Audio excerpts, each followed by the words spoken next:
Sir, stadium ಅಲ್ಲಿ ಆಗಿರುವಂತಹ ಘಟನೆ ಏನು ಅದು ಸಂಪೂರ್ಣ ಕೆಸಿಎ ಹೊಣೆ.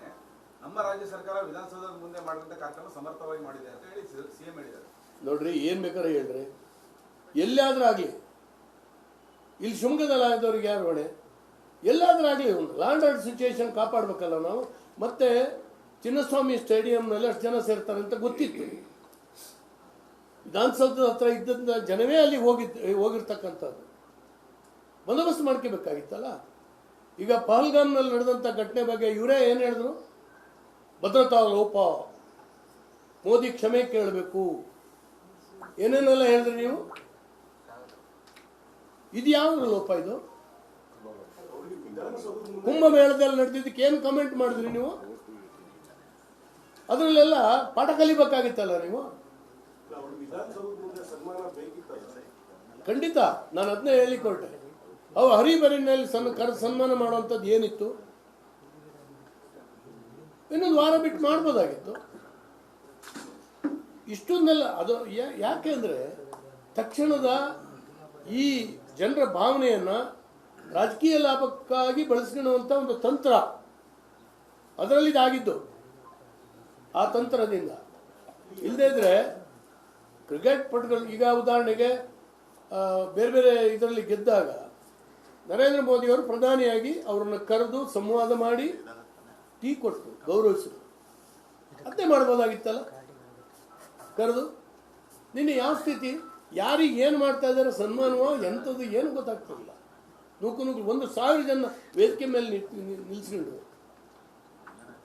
ಏನಿದೆಲ್ಲ? ಇಡೀ ಕನ್ನಡ ನಾಡು ತಲೆ ತಗ್ಗಿಸುವಂಥ ಕೆಲಸ ನಿನ್ನೆ ಸರ್ಕಾರದ ಕಡೆಯಿಂದ ಆಗಿದೆ.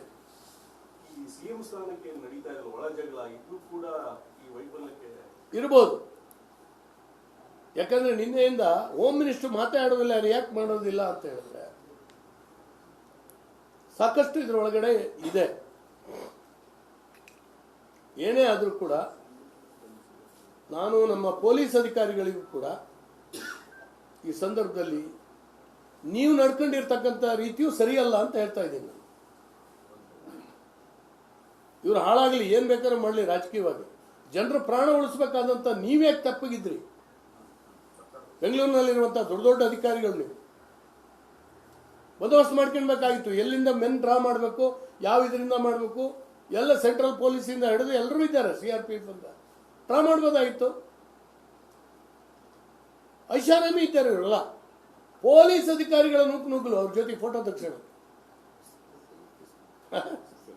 ಸೆಲ್ಫಿ ತಗೊಳಕ್ಕೆ ಒಂಥರ ಇವ್ರು ಎಲ್ಲರೂ ಕೂಡ ಸಮೂಹ ಸನ್ನಿಗೆ ಒಳಗಾದಂಥ ರೀತಿಯೇ ಕಾಣ್ತಾ ಇತ್ತು. ಏನಾಗ್ತಿತ್ತು ಹೇಳಿ? ನಿನ್ನೆ ಸರ್ಕಾರವೇ ಇಲ್ಲ, ಪೊಲೀಸ್ ವ್ಯವಸ್ಥೆನೇ ಇಲ್ಲ ಅನ್ನೋ ರೀತಿಯಲ್ಲಿ ಈ ರಾಜ್ಯ ನೋಡಿಬಿಡ್ತು. ಇದನ್ನು ನಾನು ಖಂಡಿಸ್ತೇನೆ. ಮತ್ತು ಇದಕ್ಕೆ ಬೆಲೆ ತತ್ತಬೇಕು. ನೈತಿಕ ಹೊಣೆ ಹೊತ್ತು ನೀವು ನಿಮ್ಮ ಹೋಮ್ ಮಿನಿಸ್ಟರ್ ರಾಜೀನಾಮೆ ಕೊಡಬೇಕು. ಮುಖ್ಯಮಂತ್ರಿಗಳು ಈ ರಾಜ್ಯದ ಜನರ ಕ್ಷಮೆ ಕೇಳಬೇಕು, ಆ ಕುಟುಂಬಗಳ ಕ್ಷಮೆ ಕೇಳಬೇಕು. ಹುಡುಗಾಟ ನಡ್ರಿ. 11 ಕೆಲವರು ಹೇಳಿದ್ರು ಇರೋದೇ ಒಂದು ಮಗು. ಒಬ್ಬ ಹೆಣ್ಮಗಳು ನಮ್ಮ ತೀರ್ಥಹಳ್ಳಿಯ ಸಂಬಂಧಿಕರು ಇದ್ದಾಳೆ, ಸತ್ತೋಗ್ಬಿಟ್ಟಿದ್ದಾಳೆ. ಕೇಳಿದ್ರೆ ಒಂಥರ ಹೃದಯ ವಿದ್ರಾವಕವಾದಂಥ ಒಂದು ಘಟನೆ ಇದು. ಕರ್ನಾಟಕ ರಾಜ್ಯದಲ್ಲಿ ಅತ್ಯಂತ ಶಾಂತಿಪ್ರಿಯವಾಗಿರ್ತಕ್ಕಂಥ ಈ ರಾಜ್ಯದಲ್ಲಿ ನಡಿಬಾರ್ದಾಗಿರ್ತಕ್ಕಂಥ ಘಟನೆ. ಸರ್ಕಾರದ ವೈಫಲ್ಯ ಎಲ್ಲ ಜನರ ಕಣ್ಣಲ್ಲೂ ನೀರು ತರಿಸ್ತು. ಸೊ ಇದನ್ನು ನಾನು ಖಂಡಿಸ್ತೇನೆ.